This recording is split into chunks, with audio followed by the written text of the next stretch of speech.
beautiful pearl that would please a prince, fit to be mounted in finest gold.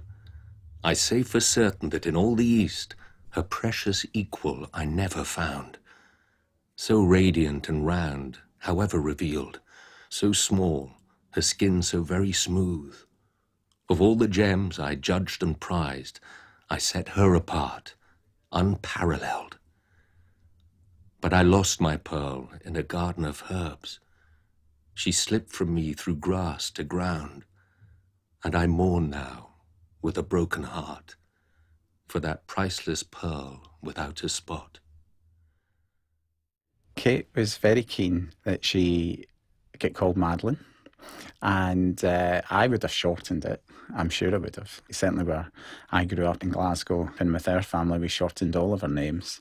But and really early on, if someone called her Maddie or Mads or something, then she would say, "No, my name is Madeleine."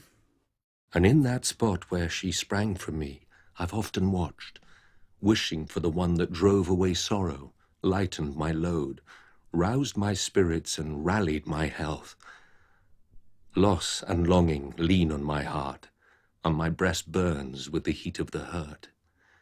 Yet no song was ever as sweetly sung as the silent moments that stole me away on the many occasions she came to mind. The relationship I had with Madeleine was incredibly special. I would say that between myself, Kate, and Madeleine, it was like an equilateral triangle.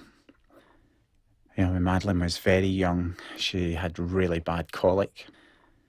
After she fed, within 30 minutes, she would get a lot of discomfort.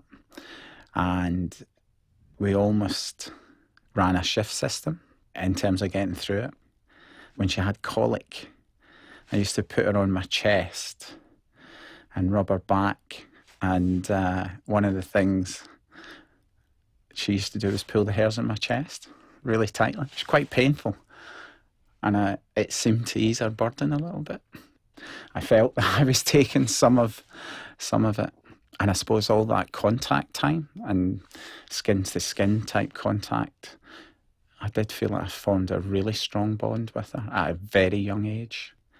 The following year, before she was even one, we went to Amsterdam for a year, which was for my work.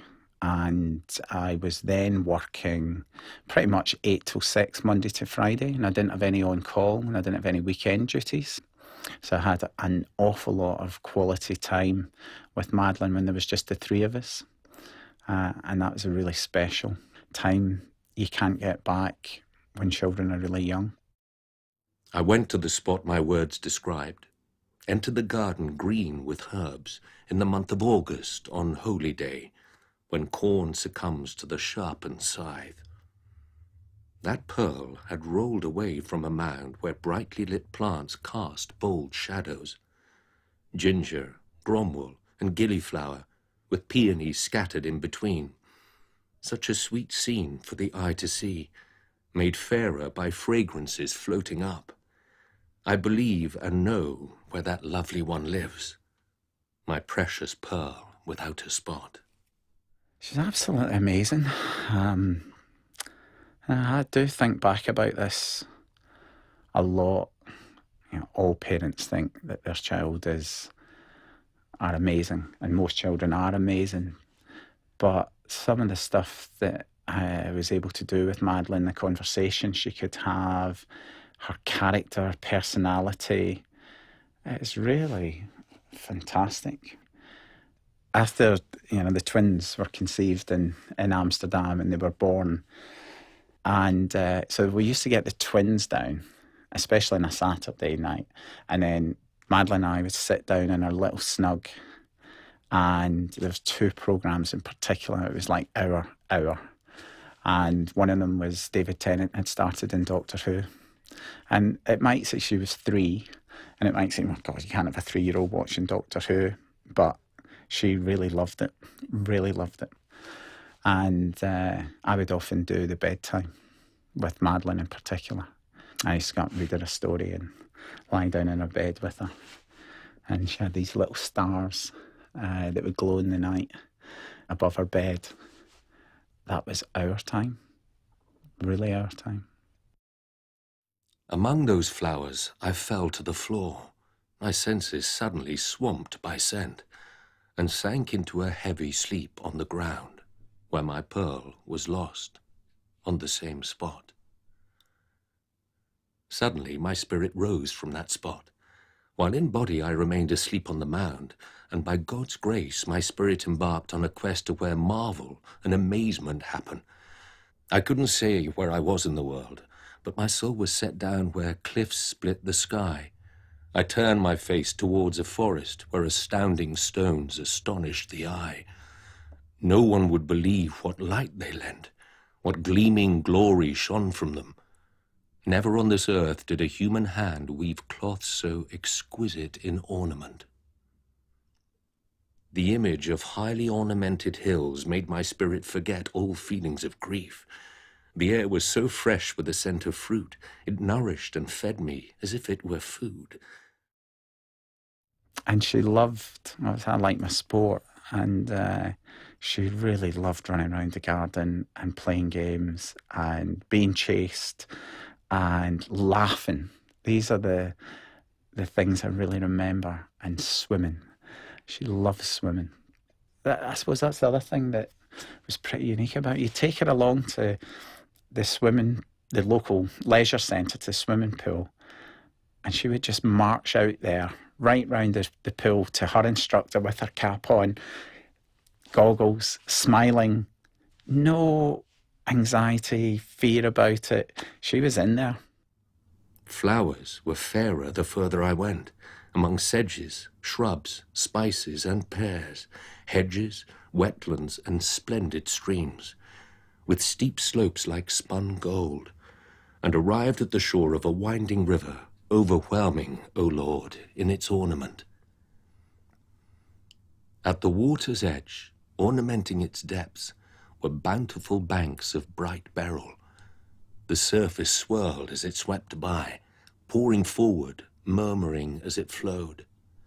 And the bed was studded with brilliant stones, glinting and glowing like light through glass, as radiant streams from distant stars in the winter sky while the world sleeps. I can't remember how it arose between friends Dave and Fiona and Matt and Russ and Jane about the idea of going to Praia da Luz.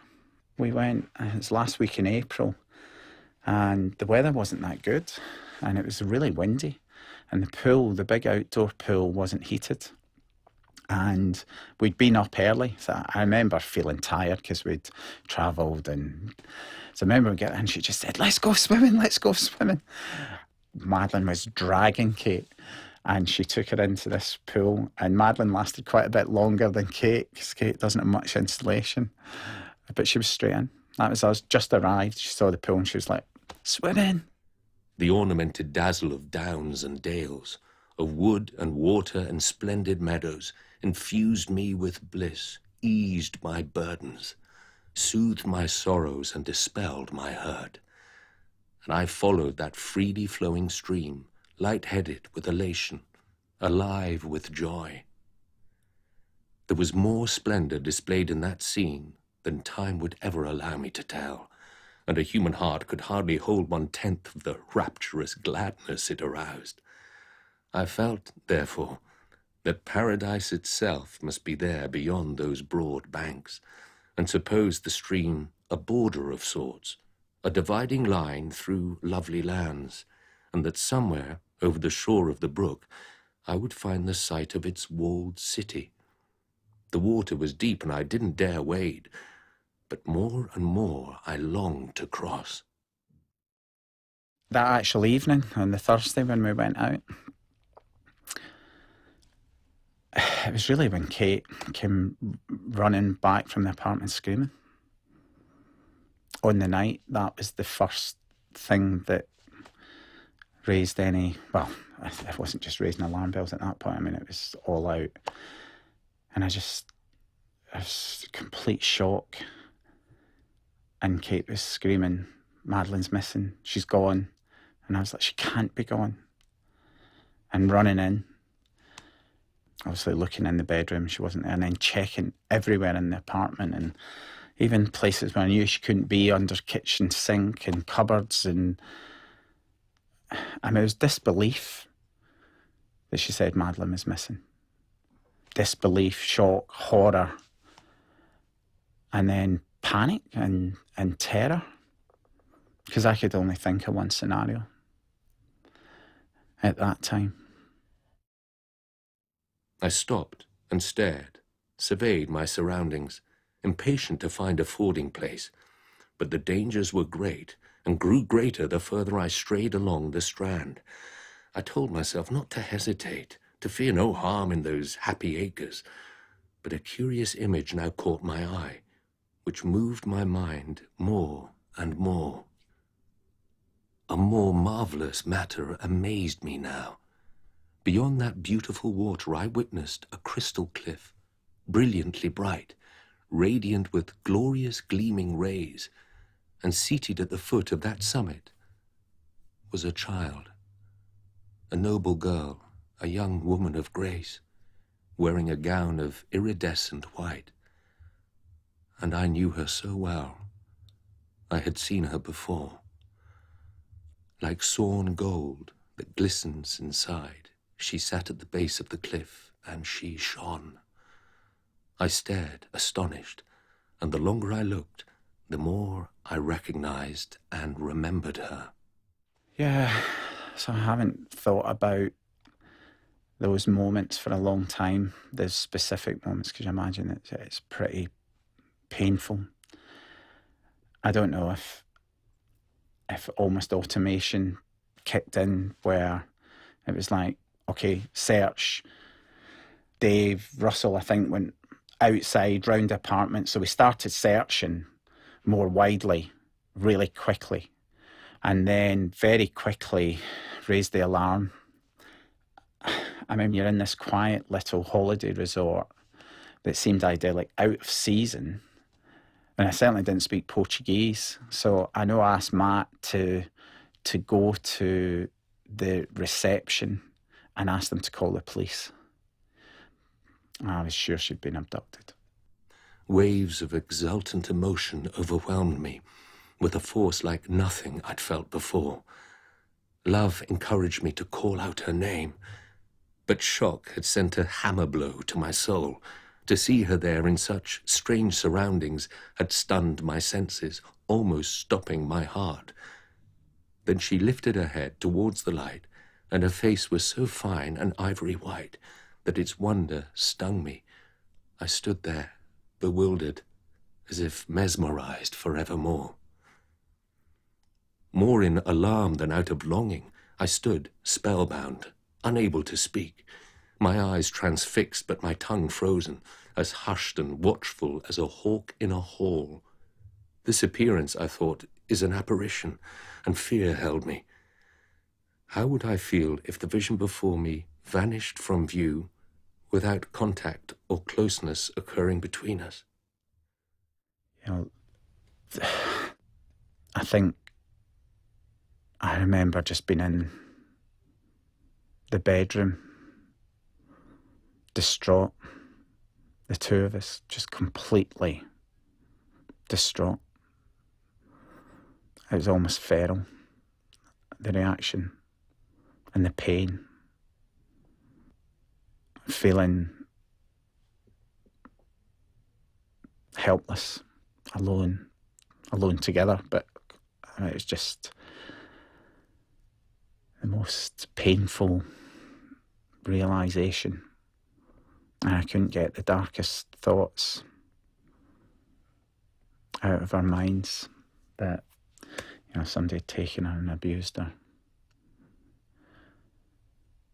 And I felt that every moment that we couldn't find her, you know, was worse. And I remember being slumped on the floor and starting to call some of my family members and just saying, pray for her, because I thought that was the only thing that might help at that point. So I've been brought up Catholic and wasn't particularly religious, but that was my reaction. And at that point, I certainly wanted to believe there's a God and hope that it would help. O blissful one, O unblemished soul, so flawless, fragile, so flatteringly slender. Then she rose up in resplendent robes, a precious being in priceless pearls. Priceless pearls, imperially worn, were a marvellous sight, a miracle to the eye. Her figure as vivid as fleur-de-lis as she walked forward toward the water. Her fine linen shone luminously white, open at the sides, every hem stitched with fabulous pearls, more stunning by far than any my eyes had fixed on before. Honestly, that bit for me is blurred. I can't really remember. And the order now about the police seem to take forever to arrive. So I think it was probably in those hours after they'd come and taken some brief statements and then just kind of left us. And we were alone, we're still in the apartments, and then it just felt terrible. And I know then we went to another apartment, by which time it was, I don't know, 3 or 4 in the morning. And Kate was saying, I want to go back out and search. And I was saying, just wait until it gets light. And Kate kept saying, it's so cold. There was an overwhelming feeling of helplessness, that we couldn't do anything. And I think that experience that we were feeling right at the centre of it was like a ripple or a tidal wave going out and crashing into all of our family and friends as they heard what had happened.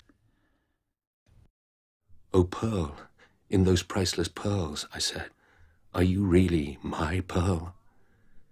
Endless sorrow I have suffered and endured since you slipped from my grasp to the grassy earth. I am hollow with loss and harrowed by pain. Yet here you stand, lightened of all strife, at peace in the land of paradise. What fate has led my pearl forward and positioned me here to feel such pain? Entwined once, now torn from our twinship, I live without joy, like a jeweller without jewel. I mean, that first night I felt like it lasted forever. Obviously didn't sleep. And I went out again. The first thing, as soon as it was light, Kate and I went back out, walking around the streets of Praia de Luz, shouting Madeleine's name and dogs barking, and it was deserted. And when we came back, I can't remember, it was between 8 and 9, the police arrived and then told us that they wanted to take us to Portimao for formal statements. And then the whole day was spent in the police station. I mean, I know that at the time it felt like to us nothing was happening. And I was devastated. I was expecting a metropolitan type response. I remember asking the police when they arrived to get a helicopter with heat-seeking equipment. And the thought that somebody could be across the border into borderless Europe, driving her, or Africa. The ports were a couple of hours away. I remember thinking that get the borders closed. I just felt that there should be roadblocks or something happening. When we came back, was dark again. And then I was just absolutely amazed when we drove back into Praia da Luz that there was hundreds of media there. I don't think I knew anyone had contacted the media at that point. My first reaction was, any privacy was out the window. I remember that, thinking that as we drove up to the apartment, having seen abuses of people in horrible circumstances over many, many times. And when we went into the apartment, there was someone from the consulate there. And then suddenly I thought, we could appeal. Maybe someone could come forward. And there was no one really in control, no one giving advice. And I just scribbled whatever I said down. And we went down. And just there was lights and cameras and loads of journalists. And I suppose I felt like I was doing something that could be positive. Then that jewelled one, in her noble gems, looked up and gazed with those grey-blue eyes, put on her crown of oriental pearls, and spoke without sentiment, saying to me, "Sir, there's no truth in what you say. You lament that your pearl is lost forever when she lives in this wonderful garden and glorious estate. And here is her home for eternity, where misery and melancholy never come near. But, gentle jeweller, if you were dejected at the loss of a gem which lent you such joy, then your mind pursues a mad purpose and troubles itself with a trifling cause. What rendered you bereft was only a rose that flowered and faded as nature intended. But now, through the nature of the realm where it lies, its worth as a precious pearl is proven." "O best and blessed one," I said to her, "you dispel my grief and great distress. So I ask you please to pardon me for believing my pearl was oblivion's prize. Now that I've found it again, I'll rejoice, and dwell with that beauty in the bright dells, and love my Lord and all his laws who has brought blissfulness back to me. To join you beyond this wide water would make this man a joyful jeweller." Why must men joke? You all must be mad. 3 utterances you issued all at once, each as null and empty as the next. What meaning they have must escape the man whose mouth moves ahead of his mind. Firstly, you feel you have found me in this valley, having seen the evidence with your own eyes. Secondly, you state you will stay right here and live your life alongside me in this land. Thirdly, you think you will bridge this brook. No gentle jeweller could make such a journey. I judge unworthy of praise the jeweller, who only believes what his eyes behold, and call him discourteous and worthy of blame, for believing our Lord would speak a lie. You say out loud you will live in this land. I think you must plead for permission first, and such a favour could well be refused. "Sweet one," I pleaded, "that judgment you pass is a life sentence of sorrow and loss. Now I have gained what I thought was gone. Must I lose it again before my life's end? Why must I find and then forfeit my prize? My priceless pearl, you inflict such pain. What use is treasure if it leads to tears, when its absence causes the heart to ache?" It's like the sickest you've ever been. It's like, couldn't eat, could almost not drink. It's the worst of the adrenaline, fear, anxiety that manifests itself in quite dramatic physical symptoms. And lots of people say that I can't imagine what your loss is like, but everyone has felt that panic in a supermarket or a shop or a sporting event where you lose contact for seconds So people know what that's like. Every parent has felt that, and they know. And then you put it in a situation and it was magnified. But in terms of surviving, after I went out and did the appeal asking for information and people to come forward, we went back up to the apartment and the counsellor had arrived, Alan. He said, you know, I'm there. And at the time, I just didn't think I'd be the sort of person that would need counselling or respond to it. He was great, and he just said, well, I'm here. You can call me anytime. And then when we did finally go to bed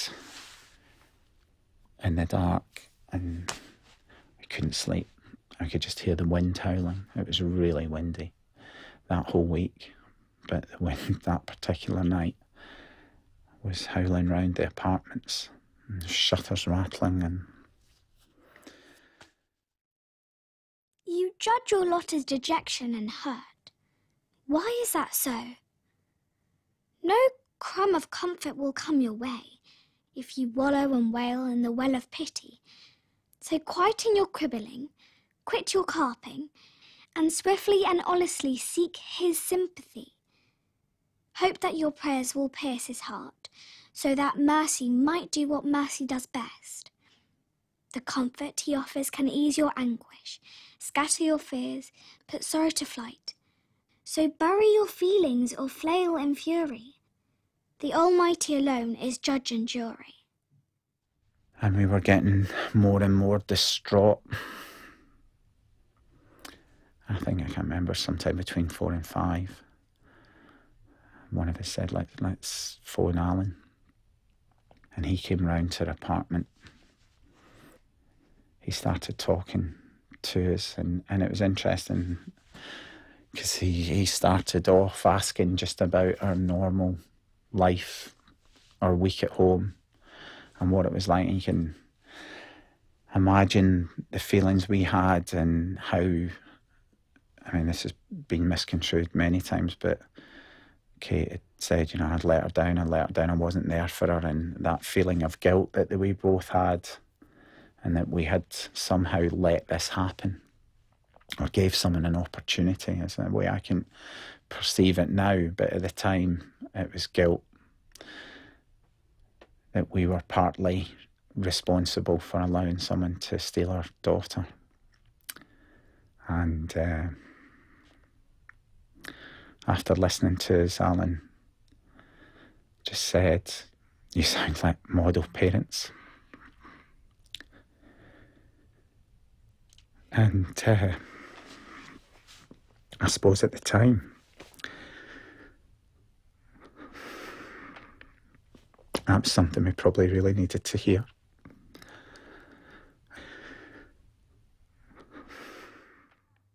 With judicious words, I said to my jewel, let there be no offence to my lord if I rage and rave with spluttering speech, but my heart is heavy, and talk rushes headlong like water from a spring, surging and spewing. Never approach me with wounding words, despite my errors, my gilded angel, but kindly offer your consolations. Be caring and thoughtful, and recall this: you who paired me with painful despair were the bedrock on which my bliss was built.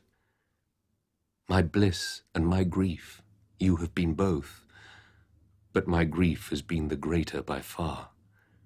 Since you were exiled from earthly care, I could not guess where my pearl had gone. But seeing it again, my sorrow subsides. Once in harmony, we were torn in half. May God forbid we be broken again. We so seldom meet by tree or stone. You appear to notice nothing of this, though I suffer greatly from searing sadness. But since you appear in my presence here, I ask you to say, without argument, and to answer my question with hand on heart, what life you lead through dawn and dusk. We were paddling furiously under the water just to keep our nose above the surface. We were so close to drowning. That's what it felt like. Lack of information about what was happening. That was the hard. I think in medicine and I think every walk of life, the worst thing for anyone is not knowing what's happening and lack of information. And that was almost paralysing. Without a doubt, the family support is incredibly important. And at times, we were just crumbling. I just would go into the bedroom and lie down and cry. And that happened for a very long time afterwards, or got triggered by something, a song or emotion. And sometimes letting that emotional release happen was important. But, you know, how we responded, I think, was very different. After the first 36 or 48 hours, whatever it was, almost like a switch clicked for me. It took Kate much, much longer to get into that mode. It's quite hard to describe because it felt transformative, and we had gone down to the church quite a bit. I suppose now we'd probably call it mindfulness. I was just no distraction. I was thinking, and I had the closest thing I'm sure that I'll ever had to a vision, but I felt like we were in a tunnel and it was really dark, and that's what it felt like. But in this particular day, I could just see that the tunnel had an ending, and there was light, and the light was getting bigger and brighter. And that, to me, was like a symbol that we could do things that would make our goal of finding Madeleine more achievable. May bliss find and follow you, sir. You are welcome to walk and wait in this place, for now your speech is pleasing to hear. Arrogant attitude and haughty pride, I have to tell you, are detested here. My lord has no liking of life's complainers, and only the humble find a home in his house. When you come to rest at last in his realm, be deeply devout and meek in demeanour. As you know full well, when your pearl rolled away, I was young in years and innocent at heart. But my lord, the Lamb by divine love, crowned me his queen, to bloom in blessedness, today and tomorrow, till eternity. Then from her prayer she stood and paused, and in that place she spoke these words. The company of the court of God's kingdom live by a custom unique to this country. Everyone who arrives and enters here is called the queen or king of the realm, and no one person shall deprive another, but derive pleasure from a neighbour's possessions, and wish their crowns were fivefold in worth, if such an improvement were possible. But my lady, mother of Jesus our Lord, she is the highest of all throughout this empire, and none of our company is sorry that is so, for she is the queen of courtesy. We had a tremendous amount of support from the community, and I did pray a lot, especially in the first months. The church is shared between the Catholics and the Church of England, and I can't remember who gave her the key, but I think one of the key moments was, I think, the first Sunday Mass. It was Mothering Sunday that we went to, and we were down the front, and every woman in the congregation came up and held her hands and said, strength, esperanza. And that made me feel stronger, having that level of support. There is no limit to our Lord's love, for all is honourable that he ordains, and he practises nothing that is not pure. His gifts surge like water from a stream, or rise from depths that never run dry. The innocent have enough inherent grace. After being born, they are duly baptized, immersed at once in holy water, and so they venture into the vineyard, and the Lord allots his labourers their allowance, who are blameless during their brief lives. My spirituality's waxed and waned throughout my whole life, but I suppose has always been there to some extent in the background. And Kate and I are both Catholic. We had a quite earnest discussion about whether or not we would bring Madeleine up Catholic. Although I was not, let's say, devout, certainly far from it, but we made the decision that we felt it set really good principles to guide our own lives, and that we thought it would be a good thing to do. So we made a conscious decision. So I became a bit more involved in the church again. We chose to have her baptised there in Liverpool. And when Jesus passed among his people, they brought their babes and bairns towards him, and humbly begged him to hold their offspring, hoping for a touch of his happiness and health. His disciples lectured them, "Leave him alone," and warned the crowd with discouraging words. Then Jesus spoke, saying to them gently, "Allow the little ones to come to their Lord. Heaven is always ready to receive them. So rightly the innocent shall always be saved." Christ then called his dutiful disciples to remind them none had the right to his realm unless they approached with the purity of children. Otherwise they had no hope of entering. I think it's back to what I was really saying, though. Mine's has always waxed and waned. I'd say Kate's hasn't, but mine's has. And yeah, I've found it harder with all those millions and millions of prayers to accept that that's had an influence or hasn't had a better outcome, with so many people praying, and I find that very difficult to accept.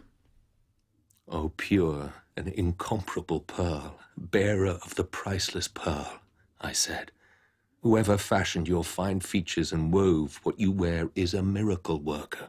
Your pallor and complexion surpasses the lily. From every angle you are angel-like, faultless underneath heaven. You deserve a fitting palace, equally flawless. There must exist a magnificent city to house you in and hold you safe. How unjust if such a splendid jewel slept rough in the world without a roof. Yet the length and breadth of this riverbank, I see no buildings anywhere about. You strolled here alone alongside this stream and gaze at the gracefully running waters. But where do you stay? If a citadel stands, let me follow you to that flawless place. Flawless girl, guileless and gentle, I said to that fresh and radiant flower, show me the way to that shining castle. Lead me to the house you call your home. But she firmly refused. Very early on, you know, we were saying we're not leaving without Madeleine. And that's what it felt like. We had preschool kids. And that was certainly how I felt in the first month or two. But it became very, very apparent to me from the end of July through August that us staying in Portugal was actually making the situation worse. And it was being counterproductive whether we liked it or not. It certainly felt like to me that the problem just had to go away, and that Portugal's reputation was being damaged, and being kept informed of progress was really what we wanted. We'd stayed to stay close to where Madeleine was, but once this kind of spotlight had turned on us, I said to Kate in August we needed to leave. So it felt like we were ripped, but at that point it was clearly, after we were made our Guido, it was impossible and unbearable. And you know, we did of course, asked for permission to leave. But that whole journey to the airport is just, it's like something out of a horror movie. Like, the whole thing was like a nightmare, but it was the worst bit where everything turns. God forbids it. You cannot enter his holy estate. By the grace of the Lamb I have gained permission for you to stand in sight of that city and glimpse its glory from beyond the gate. But you must not set one foot inside. You have no right to stride through its streets unless you are flawless and free of fault. To find a view of that flawless place, walk upstream alongside the water to the valley head till you come to a hill, and I will follow on this far bank. Then I wouldn't delay a moment longer, but went beneath leaves through dappled light till I saw that city perched on its summit, and stumbled towards that stunning sight, some distance away beyond a brook, shining brighter than the sun's beams. Yes, just as the Apostle John described it, I saw for myself that exalted city, the new Jerusalem, luminously rich, as though descended from heaven's heights. Its buildings gleamed with pure gold, blazing and glinting like burnished glass. They stood on a base of precious stones, formed of 12 well-fastened tiers, a firm and cleverly fashioned foundation, each stratum cut from a seamless gem. I mean, Madeleine's room's pretty much as it was. There's a wardrobe full of presents, Christmas and birthdays and other special occasions. But it's the decoration's the same. The bedding, I think the stars are still up there the last time I was in. So it's pretty much the same.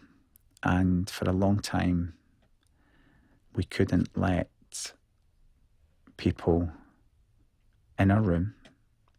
Almost felt like it was defiling Madeleine or Madeleine's memory. The thought of even selling our house and thinking that people would see Madeleine's room, it's not very appealing. Then I saw still more of what John described. Those 12 tiers were broad and steep, with the city on top, perfectly square, equal in every dimension and exquisite. The golden streets sparkled like glass, and jasper glared as if glazed with egg white. Inside, those walls were studded and set with every possible precious stone, and every square side of that estate in every dimension measured 12 furlongs in height and width and length the same size. Yeah, that first month or two was really was busy, and obviously it was fairly quick. It was about 10 days where they obviously announced there weren't going to be any charges, but by that point I'd completely lost any faith in the Portuguese police, and it was, to me, there was an orchestrated media campaign that was trying to make us look guilty. And then the British press were worse by just picking it up and splashing often things that were buried in small print of newspaper and splashing it as front page headlines. Yeah, the whole of that first 15 months just felt like one acute, severe episode of grief and loss and pain, and compounded in pain by things reported as fact that was nothing more than speculation or lies. That had a huge impact on us. And I think the hardest bit was each of us was struggling so much that it was actually hard to support each other. Thankfully, the days where both of us were having a really bad day were infrequent. So supporting each other and having a common goal. And I think for us, the enormous amount of family and friend support that we had, that it just enabled us to function And we got a huge amount of support from ordinary people. But it was touch and go. There were periods where you just felt that you were going under. And it was often late at night when you were tired. And of course your sleep gets disturbed, but getting through the nights was the hardest. The other thing that kept us really focused, the twins. Having 2 other children, trying to make sure that they had enough love and attention that they deserved individually in their own rights was incredibly important. And thank God, I don't know what it had been like if, Madeleine, the special bond with me and with Kate and her first child, and how hard we tried to have children.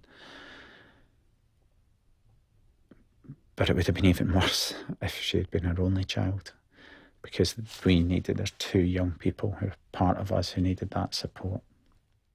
No more amazement under the moon has a human heart ever had to endure than when I witnessed the walled city and marvelled at its fabulous feats of form. I stood as still as a stunned quail, hypnotized by that holy vision, every nerve and sense in my body numbed, enraptured by unrivaled radiance. At the moment the moon began to climb, before the final setting of the sun, I became aware, in a wonderful way, of the sudden presence of a long procession. The streets of that famous and fabled city were all at once and without warning streaming with innocence in the very clothing my dearest beloved was dressed in herself.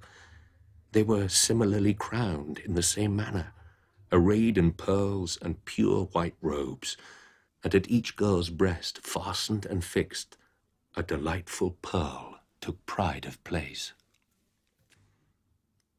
They went together in sheer delight, through golden streets that gleamed like glass.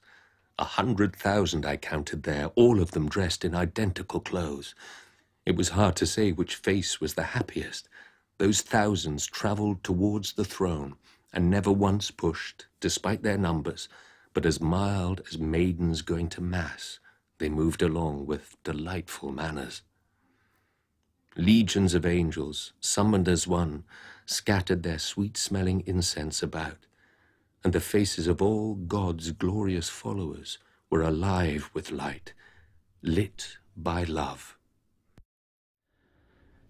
There's never a day goes by where I don't think about Madeleine and the situation and what might have happened. But now, we're 11 years down the line, but over the course, and particularly since the Metropolitan Police started investigating 6.5 years ago, or nearly 7, we've had a new normality. That our day-to-day life is a family of 4 and not a family of 5. And although Madeleine will always be part of it, you adapt to, it's terrible to say it, and it sounds cold, but you can't live the way we lived for 15 months. You can't.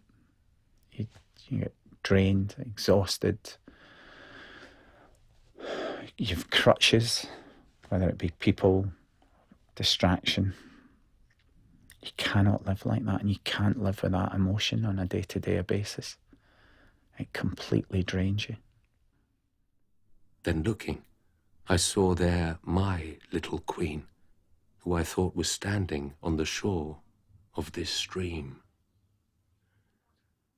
Lord, how happy and at peace she appeared, so pure and content among her companions. And instantly I wanted to wade that water, longing for her, the delight of my life. Often, clearly my memories and happy memories are of a girl who was almost 4, but you look at Amelie and how she's developed, and you can't help but think, what would she look like? And anniversaries are obviously really difficult, and birthdays in particular. but also seeing Sean and Emily go through all the stages that I imagined Madeleine would, and that I'd be seeing her and part of it. And when we were running around the garden and seeing her swimming and seeing how good Sean and Emily are at these things, I do often think what it'd be like with Madeleine there. And thank God Sean and Emily have had each other. But what they've missed out in having such a lovely big sister is very painful. And I've not done it for a while, but watching the home videos that we have with them, the three of them together. And we've got photographs up all around the house. That hasn't changed, of the three of them. But yeah, the first day when she should have gone to school, that autumn, but seeing your twins who are 21 months younger than Madeleine going to secondary school, and now, you know, doing science and French, and you can't help but think that's what Madeleine should be doing. Delight deluged my eyes and ears till my mortal mind was dizzied by madness. Nothing mattered more than being near her. I wanted to join her over the water, and no one would hold me back, or stop me summoning every morsel of strength and swimming that stream. I would cross the current, or die trying and drown in its depths. But suddenly that notion was snatched away. As the brook beckoned and I bounded forward, my bold intent was abruptly blocked. Suddenly I felt a restraining force, and just as I leapt from land to stream, my stunt startled me out of my dream. I have dreamt about her, including, you know, in the last few months, but it's not frequent.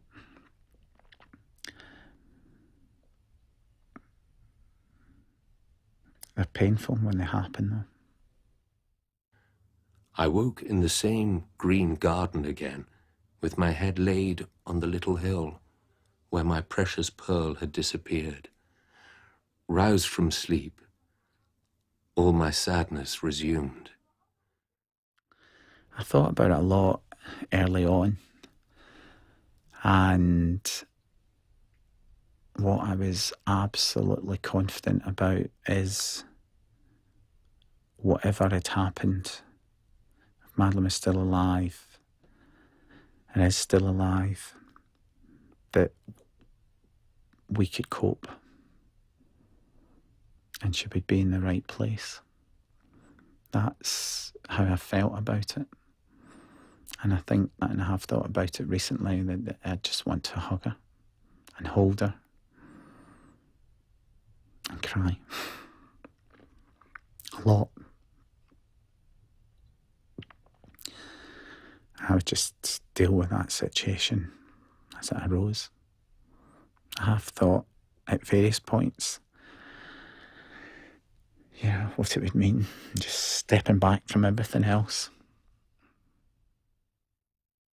My heart laboured with a heavy longing, and I cried out loud in mournful lament. "O Pearl," I said, "so high in honour, to hear your voice in that dream vision meant more to me than anything on earth. If all that tripped from your tongue holds true, and you walk in whiteness wearing the crown, I would happily dwell in this dungeon forever." I think that's the thing that I've seen over and over again. You adapt to your situation, and I think it's human nature. And the amount of people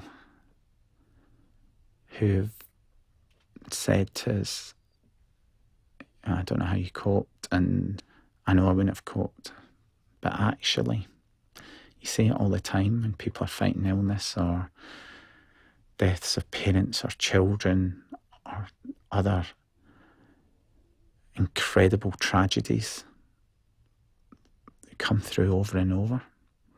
We're incredibly resilient for the most part, and people help you. And time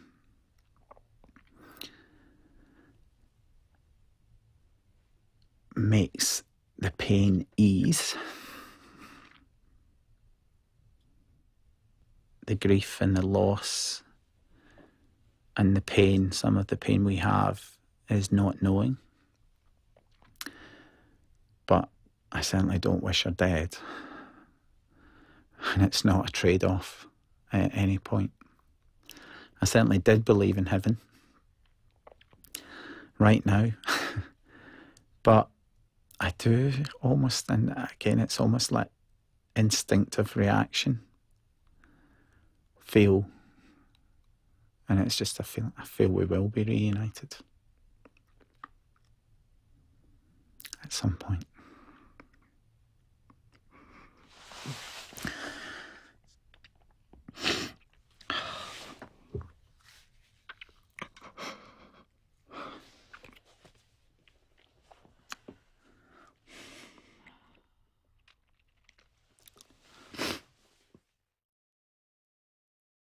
Here, on this mound, this happened to me, where I mourned and pined for my fallen pearl. Where she rose up in resplendent robes, a precious being in priceless pearls, where she lifted her head towards the light. And her face was so fine, an ivory white, that its wonder stung me, and I stood there bewildered, as if mesmerized forevermore.